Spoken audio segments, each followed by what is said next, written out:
you're going to let me take it home and steam it for you. But if you decide to get into this and want to make your own scarves, I suggest you do this. There is an alternative way to steaming, and that's by doing a whole chemical process. And to me, that's like, I was telling you yesterday, it's like math. You have to use millimeters, and when it comes to millimeters and centimeters, it just isn't going to work for me. But you have to use something called urea and something called soda ash, and you mix things and you do things, and then you have to wrap it in plastic and leave it in the plastic for 48 hours or 24 hours. And so that means you get stuff all over the house. So this way, this is a better way of driving my husband completely out of his mind, because there are silk scarves hanging all over the house.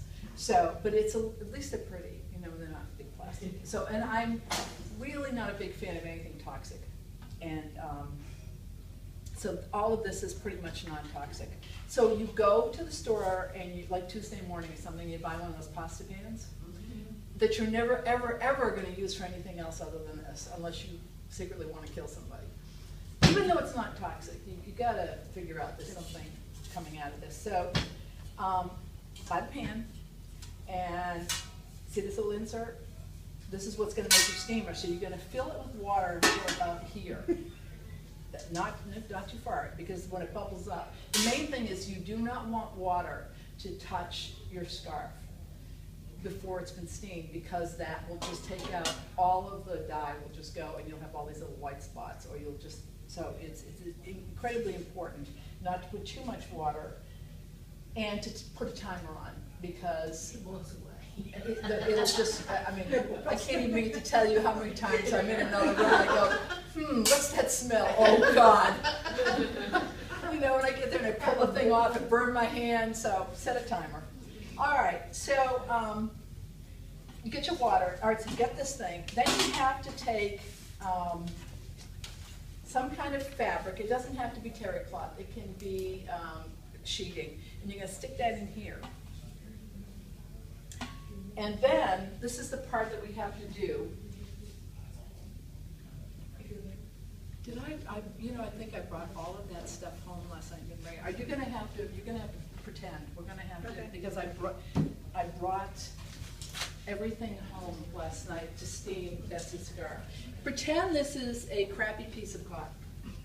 Something, an old sheet, some muslin, anything that's you don't mind using to wrap your silk in. Okay, so we finished our silk painting, and we're going to take it off, and you're going to lie it out like this, and you're going to create like a little mummy package here. Okay? You with me? Still with me? Okay, haven't lost you yet. All right, so then you're going to wrap it like this, like your, I don't know, A burrito.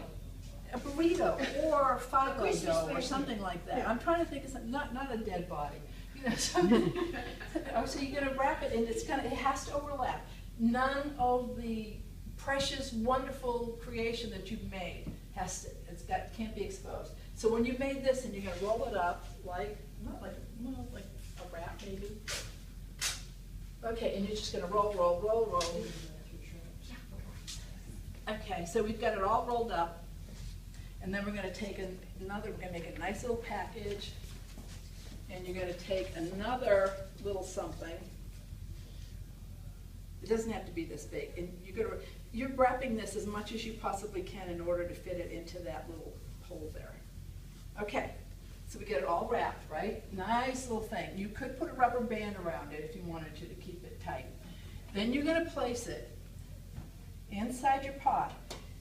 It cannot touch any of the edges. It has to be at least an inch or so. That's why I ended up going to Lit and buying the big pan. I think it's $40. So then once you've done that, now here's the critical part. Not that this wasn't critical.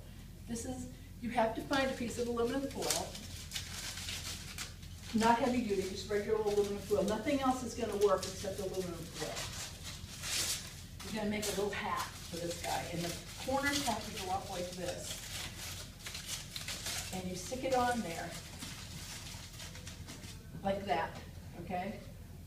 So I wish I could come up with some sort of simile or metaphor or what that's like, but. Okay, so you got that, and then you take your lid. Where'd my lid go? It was on my head. Underneath. Where? Here. To your left. To your left. Okay. Oh yeah, that thing. if it were a snake. All right, so then, here's the other critical part. You have to take something absorbent, and I take, bleachy old dish towel, and you're gonna put this on the top. And the reason is that when you steam this thing, you get it to a nice boil, and you turn it down to like 2 or whatever, low, and you can hear it steaming. It's gonna steam all around your scarf, but the steam, if you didn't put this on here, the steam would come up and it would condense and then all the water would drop into your, this is, to me, the hardest part of doing this whole process. You may not think so, but it's just, finding these things, getting them and all that, but I have a special little place in my house for them. Okay, so now you're gonna let it steam for about an hour. And when it's cooked, you're gonna take this off, and you're gonna carefully, probably get tongs, take it out.